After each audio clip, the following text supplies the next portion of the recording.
Hey everyone, this is Brian Ferguson. I know if you're watching this that you're enjoying the Bumps and Thumps podcast. In order to continue the podcast and get the guests on that everyone wants to hear about, we need support from listeners like you. There are a few ways you can do this. One is going to anchor.fm, which will be on the bottom of your screen here, and click the support button. There you can make a monthly contribution to support the podcast. There's also, we have a Teespring store. We have a link down at the bottom of the screen as well for that. And we have products such as t-shirts like this one I'm wearing, backpacks, glassware, and other great items for you to purchase.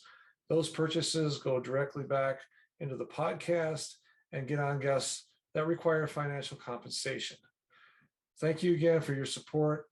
Go to those websites and support our podcast, and we will continue to bring the guests that you want to hear about, past and present. And thank you for your support and enjoy the podcast.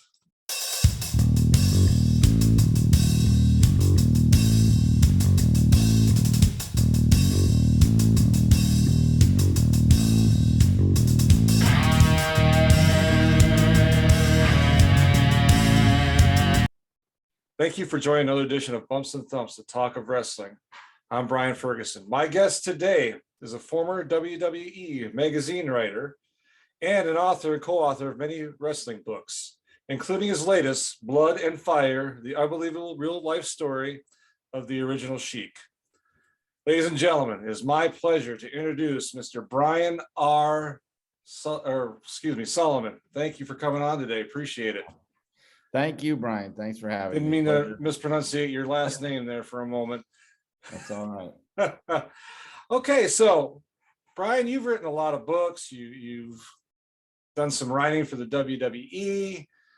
Talk a little bit about how you grew up. Where'd you grow up? How was your childhood? Well, I grew up in Brooklyn, New York, and that was old WWF territory even before the national expansion. So, WWF is what I've always known. But I had some people in my family that were fans, and it kind of got me interested from an early age. My uncle was in theater. He was an actor and a singer, and so he was attracted to pro wrestling as performance. He thought it was entertaining, so I had him, and my grandfather was involved in boxing. So even though boxers look down on wrestling, he crossed paths with a lot of wrestlers in the wrestling world and things like that. So I had that. My dad was a fan going back to the Buddy Rogers days, Yeah. So I had a lot of background like that growing up, and then so when I finally discovered it in the 80s, it was like something I was already familiar with. I just wasn't a fan of it yet, Right. So how did you, so college, I'm assuming you went to college. Did you go into like journalism or some kind of writing, or did you just decide to write? I mean, what was that kind of going for you?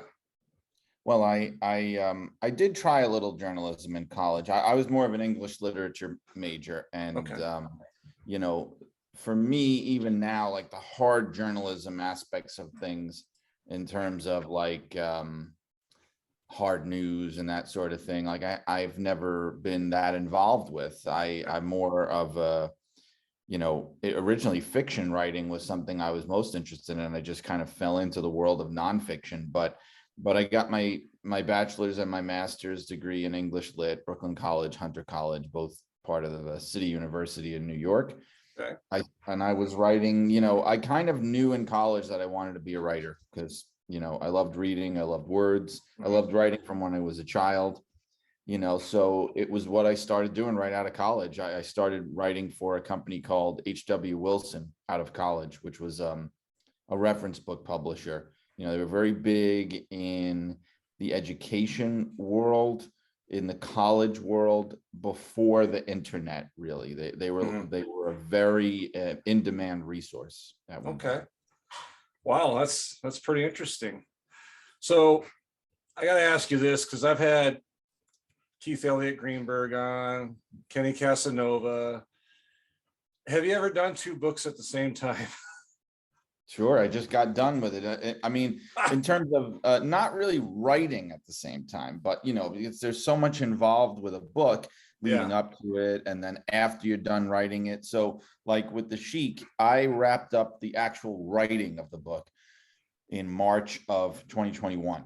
Okay. And then it was like a year of everything else, the Yeah. layout, picking photos, getting the marketing together, approving the whole design and proofreading and everything. So while that part was going on, Yeah. I had started writing my next book, which I just finished, which is called Superheroes, the history of a pop culture phenomenon from Yeah. Ant-Man to Zorro.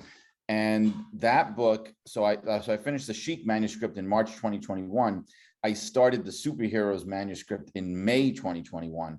So I've been working on that for over a year while also prepping Blood and Fire at the same time. And it has been kind of torturous. And I sort of that I had given myself a little more space in between. Yeah. But the manuscript for Superheroes is in. I sent it in last month. Good for you. And so I'm now giving myself a little breathing room and not jumping immediately into another book project. Yeah. Fortunately, I have other things going on to keep me busy. Yeah. There will be other books on the horizon, just not quite yet. Yeah, I'll tell you a quick story. Kenny Casanova, I had him on probably almost a year ago now, and he wrote 2 books simultaneously, right, on wrestlers. And for me personally, I would get so confused on what was what. I couldn't do that personally. So I admire and applaud you guys that can do that, and especially for you guys, because if you're working on one project, you're finishing up like you said, and you're working on something else simultaneously, it can be a little overwhelming. I mean, for me anyways, I don't know. Right. In the long run, it's something once you have done the work, you can be kind of grateful for it, because when you have 2 books out in very close proximity to each other, then you have 2 sets of royalties coming in very close proximity to each other. So that is helpful. But it takes a lot of work, and I don't think I would want to be doing 2 books at the same time again. I think that was a bit much, honestly. Yeah. It's been a blur. The past couple of years have been a blur. Yeah, sounds like you were busy. Well, let's talk about your podcast. I failed to mention that at the beginning. I apologize. You have a podcast called Shut Up and Wrestle. Tell us a little bit about that. Well, I've been thinking about doing a podcast for the longest time because, I had a lot of experiences. I worked for WWE. I've been involved in and around the industry in this way, in this interesting way. And I feel like there's a lot of people like me who are not really well known. We're not, celebrities or anything, but we have been in this world and seen and done things that I think fans would be interested in hearing about. So that was the original idea. I was trying to get a co-host for a while. I'm like, I don't want to just talk by myself. That's a lot. And it was hard to find somebody that would be willing or that I would be interested in working with. So eventually I got the idea, well, just have it be rotating guests instead every week. And that's almost like you're having a co-host. And the title Shut Up and Wrestle came from a column that I wrote for WWE.com a long time ago, maybe 20 years ago when I was working there. And I had sort of been feeling around and putting word out that, hey, I want to do a podcast. Would anybody be interested in listening to something like this? And, I had a history with Brian Last and Jim Cornette. And because I had been on a couple of Brian's 605 Super podcasts. I was on one of the Wrestling Observer ones. And, he had me on there to talk about, my votes and my picks and stuff. And then I got on to talk about the Sheik book. And then Jim wanted me on because I got him a copy of the book and he loved it. And he had me on his show. And we talked for like an hour and a half. And that's what got me thinking, like, okay, this is the moment to strike. Like I'm sort of more visible than I've been in a while. Maybe I should do my own show. This is the moment to do it. And Brian said to me, like, we'd love to have you be part of the Arcadian Vanguard network if you do it. Don't do it on your own. Why start from scratch and have to build a viewership like from literally nothing? I thought, well, okay, I mean, he's got a great platform. How could I say no to that? I wouldn't have even presumed that he would, or anyone like him would want me on their network. Like, you know, I'm kind of a modest person that way. I'm thinking, well, who am I? I'm not, you know, I'm not Chris Jericho. I'm not Stone Cold Steve Austin or JR, you know, who would want me? I'm not Jim Cornette. And he did, and it's worked out beautifully. I started in February, and I've had some great guests. I've had Keith on. Keith is one of my greatest friends. Yeah. So that was easy. Yeah. I've had Rob Van Dam on, Manny Fernandez, Baby Doll, the Blue Meanie. You know, I love having writers on and people I can talk about magazines with. I've had Craig Peters, Stu Sachs, Greg Oliver's going to be coming up as a guest, and Bill Apter, who I love. I'm trying to. Bill is like my white whale. I'm trying to get Bill. Yeah. I will. I know I will. But you know, I've had Kevin McElvaney, the current editor of PWI. So it's been that, you know, it's been so far a lot of fun and going really well. That's great. Yeah, I've had Craig Oliver on here and Bill Apter, both great guys. Love the business, and it was a pleasure having them on, as well as you. And I knew of you because I had seen you on some of your articles in the past, also, and your book when it came out. I was interested in it, and I thought I'd reach out to you, and I'm glad you responded very quickly. So I was very, very happy. So I know we had to reschedule. So thank you. That's comfortable. See, for me, I'm on my own. I don't have a network like you, so I can pretty much do it when I want to and need to. So that does help for me. Thank you. Yeah, it's tough, you know. Sometimes I have a 4-year-old son, and I'm, especially now in the summer, he's home in the other room right now playing video games. So at any moment, he might appear. So, you know, it's tough to fit in all this stuff. You know? I have 4 grandkids here right now. My wife and them are in the living room trying to be quiet the best they can. So I totally understand. So get it. So let's talk a little bit about the book. Sure. That you just put out a little while back. What was that like writing that book for you? I mean, Sheik was a crazy guy. What was that like for you to put that together and do that?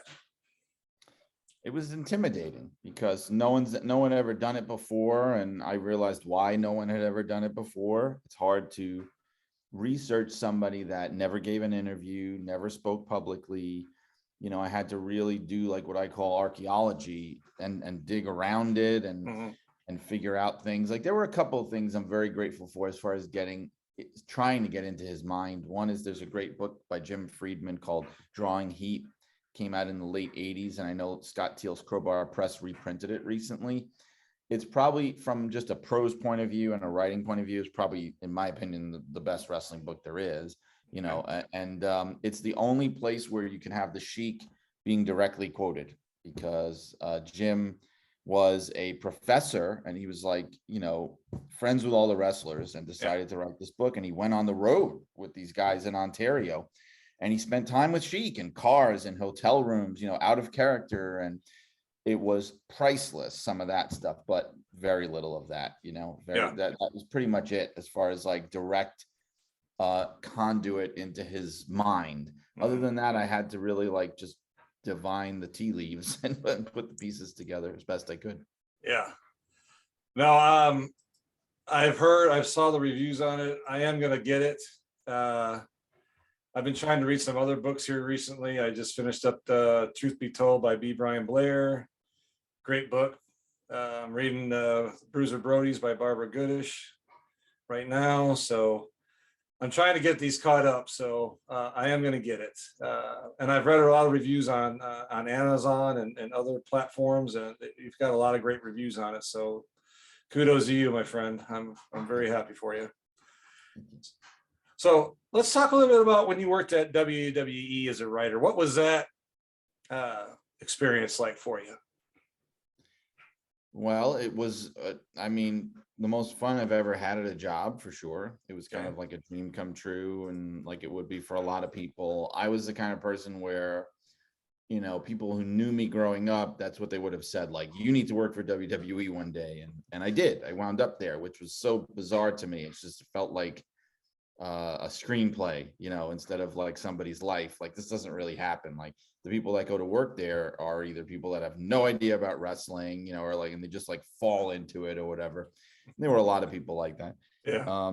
But it was actually, the way I got it was very ordinary. Found a classified ad in the New York Times at the time. It was 1999. Answered the ad, got interviewed a few times, had to drive up to Stamford from Brooklyn, and eventually got offered the job. Initially, I wasn't going to get it. They picked somebody ahead of me. It was for a position. It was copy editor for the magazines and for creative services. And they picked someone else.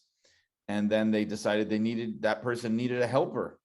So they picked me. I was the second choice. And then once I got my foot in the door, I just kind of started getting more and more responsibilities, because they could see what I could do, and they could see that I had a lot of knowledge about the product and things. So I guess they thought I was valuable. That's great. That's interesting. You wrote some other books too. You're about WWE Legends. How was that kind of for you as far as the research? Was that a bit easier than the Sheik one?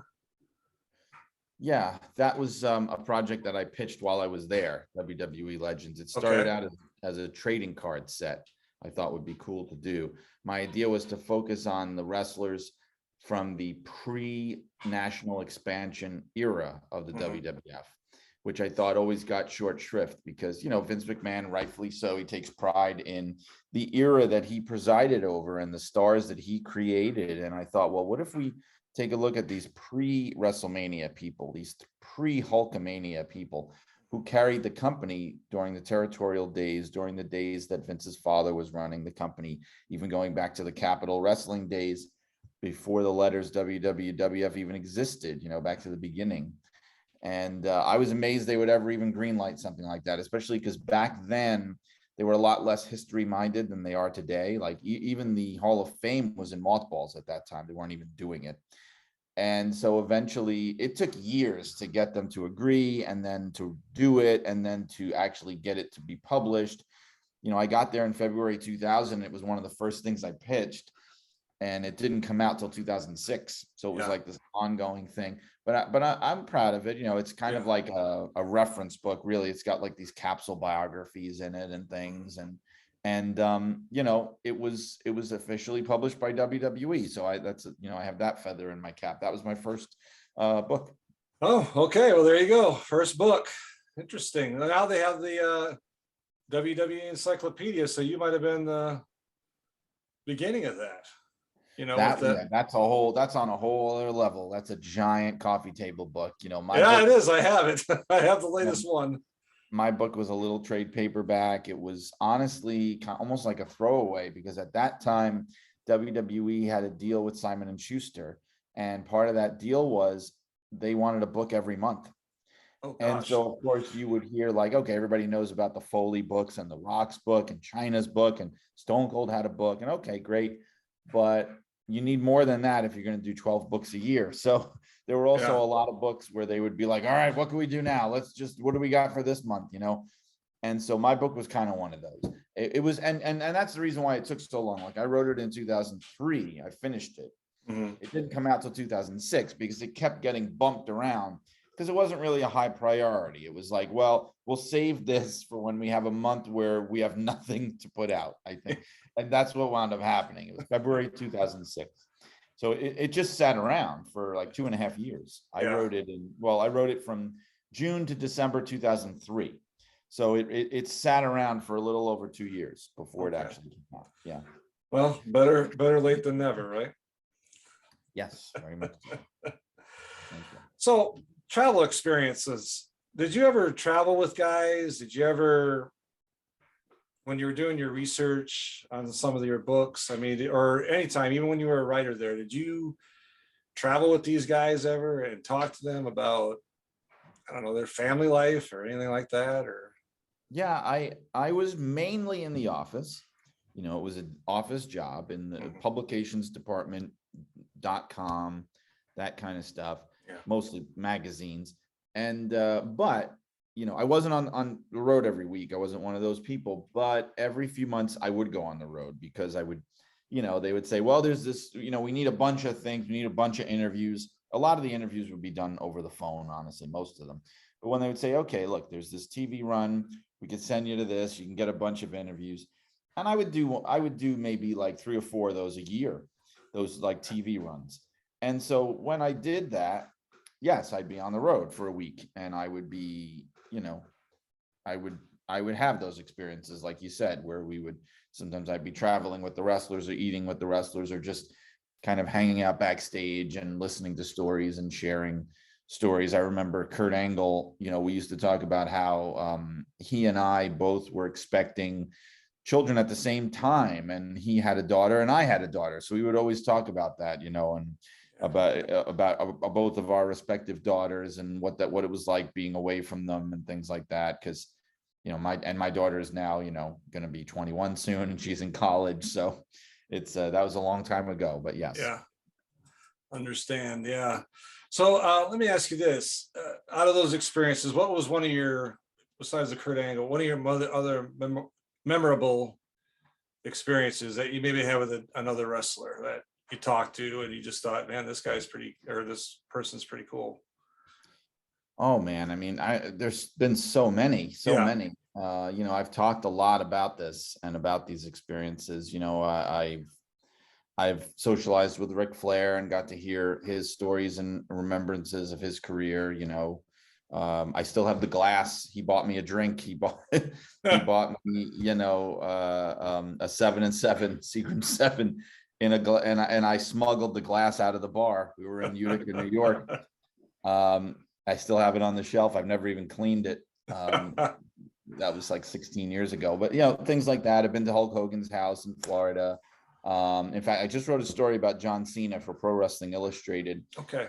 Because I was inspired by this 20th anniversary of Cena that they just did in the month of June. Mm-hmm. Because I was there at the moment of the Cena phenomenon. Those were my years. I remember him. He was unknown. I remember him when he was living in his parents' basement, literally living in his parents' basement in West Newbury, Massachusetts. And he was already on TV. He was the doctor of thugonomics. His big salary hadn't really kicked in yet. They just put him on that first year, Yeah. And, he was involved in a lot of photo shoots we did. And so I got to know him and his humility. And, I wrote in the story about a photo shoot we did where I was a moron and I forgot to arrange for catering and food for the photo shoot. And we were at this clothing store in Bridgeport, and John noticed there was a Burger King next door. How embarrassing. And he's like, yeah, let's just get Burger King. So I'm sitting in a Burger King with John Cena, in 2003 and in Bridgeport. But I mean, the most down to earth, modest person, and he didn't change. That's what I wrote about in the article, because I used to see guys that would start out very cooperative, humble, modest, nice, down to earth. And then you would see it would change. The money would start coming in, the TV exposure, they become a very big deal. And then they would become different people. I mean, that happens. And it did not happen with him. It absolutely did not. And so those kind of things are gratifying. Like he was absolutely wonderful person. Yeah. So you write for, back in the day there when there was all these other different magazines, you ever write for everybody else, like Inside Wrestling, The Wrestler, anything like that? Or did you just WWE and then now Pro Wrestling Illustrated? Well, the funny thing was I used to read the London publishing magazines as a kid, mainly in the 90s. I read a lot of Pro Wrestling Illustrated, The Wrestler, Inside Wrestling, Sports Review Wrestling, all their magazines, Wrestling Superstars. And my first instinct, even in college, when I was writing about wrestling for the college paper and for neighborhood papers, I thought, I'm going to write for wrestling magazines. And I would start sending clips out.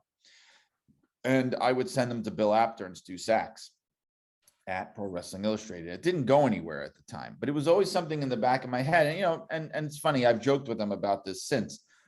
I always thought, oh, WWF magazine, like that's for kids, and that's like I'm not gonna, that's corny. It was a very kiddie magazine in that era, and I would send to them, but I would always think that was a rung below. And little did I understand how salaries worked and benefits and things like that. You'd be working for a giant media corporation. And so I did work, when I came to work for WWE, my eyes were open in that regard. It's also the wrestling magazine. People could say whatever they want about WWE magazine, but it had the highest circulation and the most read wrestling magazine probably that there ever was. Certainly for the era that it was being produced. I mean, it wasn't, and certainly for the era that I was there. Yeah. So, but I always had that thought, oh, the romantic idea, like PWI, wow, that would be so much fun. And I started doing that after I left WWE because I was friends with Frank Fatucci, who was a photo editor, photographer at PWI and became a photo editor at WWE. And he's in fact now currently the head of the photography department at WWE. Oh, wow. He's been there for well over 20 years. And he helped get me connected with PWI. And so starting in 2007, I would contribute occasionally, like I do a feature here or there, a couple times a year or whatever. But since the pandemic, I would say since 2020, or even maybe late 2019 or around there, I've been a regular monthly part of the staff. Like I write, I have 2 columns in there. One of them is called The Lockup, which is more like a current events wrestling column. The other is called The Way It Was, which was very special to me, which is like a vintage retro column where we get to use the amazing photo library of Pro Wrestling Illustrated, which was my whole purpose for doing it. And I get to do features for them too. I just did a big feature article on Cody Rhodes and fulfilling the legacy of his father in WWE, the stuff that like he's been talking about on TV. And Cody himself saw the story and enjoyed it very much, reached out to me, thanked me. I was really humbled by that, but I get the opportunity to do that now on a regular basis for them and for PWI. I also write for Inside the Ropes too, which is the UK magazine. You may know they started, I guess, has to be about 2 years ago. 2 years ago. And I jumped on by about the 3rd or 4th issue, and they always give me, I always laugh with Dante and the editors there that they'll drop these gigantic stories in my lap, and I love to do them, but it's like, oh, write this 6,000 word story. Can you have it by next week? And I'm like, wow, guys, what it is? It's funny. I think I've talked to Keith Greenberg about this because he writes for them too. I think it's, in the UK, first of all, I just think they're smarter than us here. They read more than we do. And I think that's just a European thing. And so the word count in these magazines is much higher. It's, like for Inside the Ropes, it's probably double the word count per page than it might be for, say, Pro Wrestling Illustrated. So I'll be writing a story that in an American magazine would probably be a 12-page story, which is long. And in Inside the Ropes, it'll be a 6-page story, and but I love them. I mean, I really get these really juicy features to write. I love it. I wrote about, kind of like the situation with Shane McMahon. I got to write about Triple H's weird kind of downfall.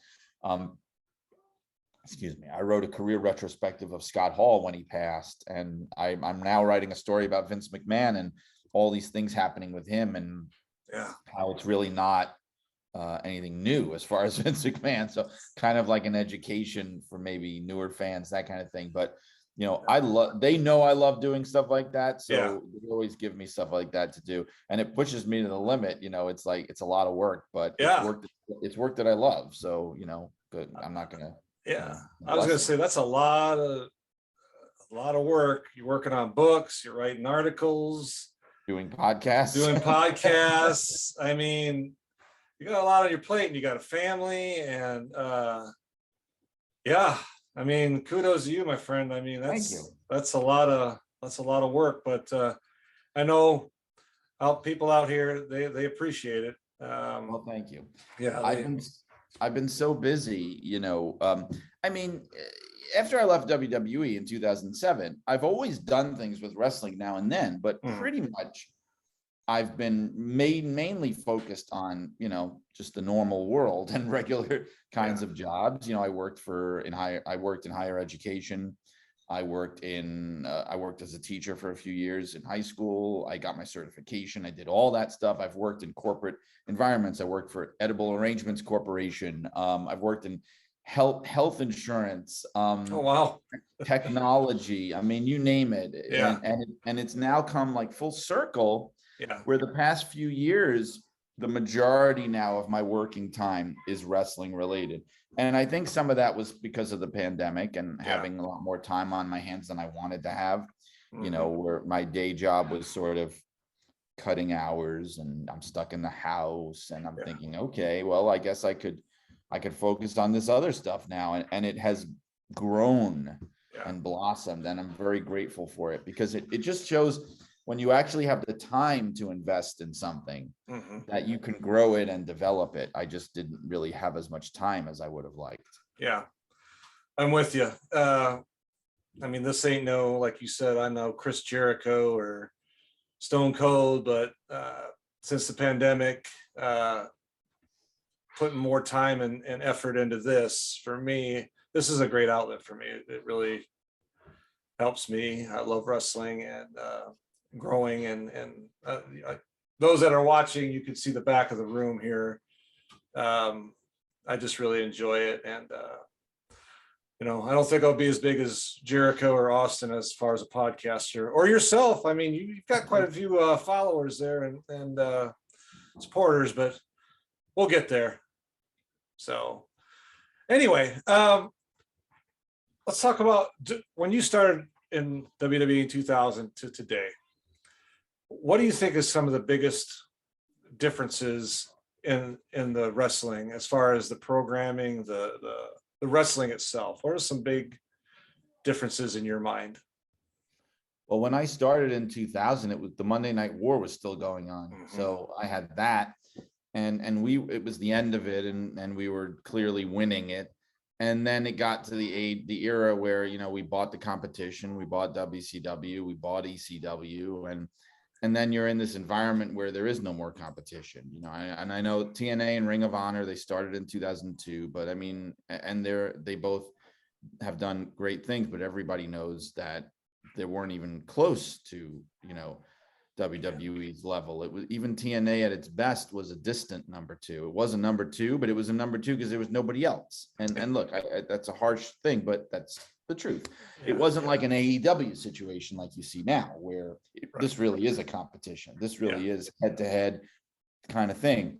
And so I think a lot of what happened while I was there was a fight against stagnation, where they did the brand extension, which I never was a fan of. I just thought, why are we doing this? No one's going to buy this.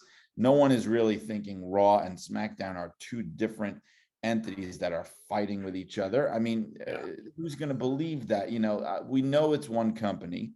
Not to mention, when they started using that term brand, I mean, now it's everywhere, but they started using that in 2002. And my argument was, the average fan doesn't even think of this as a brand. We've never sold it as a brand. We've sold it as a federation, a league, a governing body, almost like a sports entity. That's the way it always was presented. We never would say, in a fan-directed communication, the WWF or the WWE brand. That was a marketing term. That was an insider term. That was a business term. And so I just thought it's watering down the product. And, I always feel like all hands on deck. You want everyone together, your best stars, your best matches, one world champion representing the company, that kind of thing. That's always been my feeling. Right. But so there were the years of that. And then there was, and so now that there is a direct competition, I feel like, people always said, well, WWE is stagnating. They just need competition to kind of kick them in the butt and get them moving again and get them motivated. And I think now that AEW is there, I feel like it's been a mixed bag in that regard, because there have been times where I felt like that is what's happening. And I feel like that's kind of what's been happening recently, especially post WrestleMania, this sense of like, okay, wow, they've tugged on Superman's cape here now. Like this is getting interesting. Yeah. But there have also been times where I've been like, oh my God, they're just laying down and dying. Like what happened to that fire? I understand they make way more money than AEW. They have all these revenue streams. They're not in immediate danger of being knocked from their number one perch. Right. But this is how the tide shifts. What we're seeing happening now. This is how things happen. This is how change happens. And they need to be ready. And so there have been times where I wanted to be like, wake up, this show sucks. This is boring. Do something, But I think they know what they're doing. I also think there's a lot of shakeups happening there now. Yeah. And there's talk of sales afoot and WWE becoming part of a media conglomerate. And I think that's very likely probably to happen. Maybe before the year's over. And I think that's going to change things too. You think they'll water it down? Because I know, in the past, like when it's pretty watered down now. I mean, but when example, back in 2000 or 99, whenever, when AOL Time Warner bought WCW or bought, from Turner, what happened? It sunk. It went downhill pretty bad, pretty fast. And I don't want that. You're right. Right now, I've watched some WWE, and you're right. It's a lot more watered down than it used to be, and I just don't want that to do the same thing that happened to WCW. I'd hate for that, because right now there is some competition, like you said, with AEW. I've watched that some too, and I think it's a good competition. Let me ask you this. Territory era, that's gone. Do you ever think, though, that there are some indies out there that are pretty good, but they're not covered? Do you think some of these magazines should start covering those again? Because they used to do it. I mean, back in the day, I never heard of, unless I saw it in a magazine, Continental Championship Wrestling, out of Tennessee, things like that. You don't see that anymore. You see AEW, the WWE, Impact, and Ring of Honor. That's about what you see in magazines. Do you think there should be more variety? Well, that's really not the case with the current Pro Wrestling Illustrated. Actually, I have to say, one of the things that Kevin has done since taking over, and every editor likes to leave their mark, but there's been a lot more coverage of indies. There's been a lot more. In fact, they recently expanded about a year ago their world title recognition. With PWI, there's always been that issue of who does PWI consider to be world champions, right? Yeah. And they have they've been very, very liberal in their thinking on that lately, and not being as strict and being more open to independent wrestlers and features in the magazine on independent wrestling. That has come a long way. I think if you pick up a recent issue of PWI, you'll see that. It's pretty amazing. I'll be honest, I haven't read it in quite a few years, just because it changed a lot. I'm not saying it was bad before. It's just different now. It's a very different magazine than it used to be. Check it out for sure. Yeah, I will. Like I said, I haven't read it for a long time, just because it just basically covered, when I stopped getting it, which was quite a while ago now, it was basically WWE and WCW. So that's how long it's been. Yeah. Well, there's also, having worked in magazines and wrestling magazines, you also need to sell them, right? Yeah. So there's that issue, but they do a really good job of balancing it, where they're not going to put, let's say Trisha Dora on the cover of the magazine, right? Because maybe 99% of mainstream fans wouldn't know who she was, but she's a great wrestler. Mm-hmm. She's a very prominent indie wrestler. In fact, she holds the Pan-African Diaspora title, which PWI has even recognized as a world title. But they won't put her on the cover. They're going to put Roman Reigns on a cover. They're going to put, even AEW people on the cover. Like our most recent cover has Jade Cargill and Thunder Rosa. So they're going to have people that are mainstream. Yeah. Drew McIntyre, because that's what people see. But then the thinking is once you do that, that person's carrying your magazine, that person makes sure that it's grabbed at the grocery store or whatever. But then on the inside, it frees you up to do the coverage of other people. Yeah. Because, you've sold the magazine. So they open it up, and then there's an article about Trisha Dora, let's say, and how, and her, career and getting people to know wrestlers like that. So I think that's a great strategy. It's a great. I think, yeah. See, I didn't know that. You just gave me some insight. So now I might go pick one up and go read it and say, well, Brian Solomon sold me on PWI again. So there you go. All right. So couple more questions and then we can let you go, my friend. What kind of projects are you working on? You talked about a book you just finished again, another book. What other projects are you working on? Well, there's nothing concrete yet as far as books, but there's a few ideas that I have and a few possibilities that I have in mind. I do want my next book to be wrestling related, because I just did, like I said, this superheroes book, which comes out next year. So I have two basic ideas, and I don't want to get into too much detail because I don't want someone to steal the idea. But there you go. Yeah. One thing I want to do is, speaking of magazines, no one's ever done a book like that. Something that looks at the history of wrestling magazine, the heyday of wrestling magazines. I think that could even be like a coffee table book, like an art book, the way you see people do it with comic books, and the Silver Age and the Golden Age and all that stuff. I would love to do something like that. If it becomes more of a biography thing after the Sheik, I have a couple of names in mind. I don't want to say who they are because, again, I don't want it to get stolen under me, but I will say this. What I'm looking for, it's same thing as the Sheik. These are people who are of major historical importance, but have never had a book done about them. And I have two specific names in mind that is the case for both of them. Big names. There's never been a book. Yeah. So, but I don't know which way I'm going to go yet. So we'll see. I think by the end of the year, I hope to have the next book at least lined up.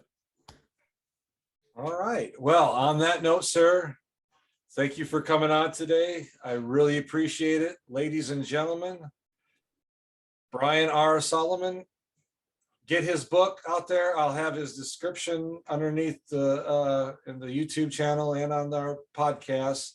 Listen to his podcast. I'll have the link to that as well. Shut Up and Wrestle. Folks, thanks again for listening and watching. Brian, thank you for coming on. I really appreciate it, sir. Thank you, Brian. It's been a lot of fun. I could talk about this stuff all day, so I appreciate it. No, I appreciate you coming on. And folks, we will talk to you soon. Thanks.